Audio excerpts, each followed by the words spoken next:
Hello everybody, so in this video I'm going to show you how to change states in Whiteout Survival. So let's get started. First of all, you want to go ahead and simply open Whiteout Survival application in your mobile device. Once you open it up, you want to go ahead and log into your account. Once logged in, you'll then be able to find your profile icon at the top left corner. Simply tap onto it.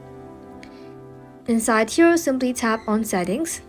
And now inside settings, you'll then be able to find a different kind of option. Inside here, simply select characters. And you will notice that you can create up to 2 characters per state. Go ahead and simply tap on create a new character. And just like that, inside here, simply choose the state you would like to move to. And then tap on confirm.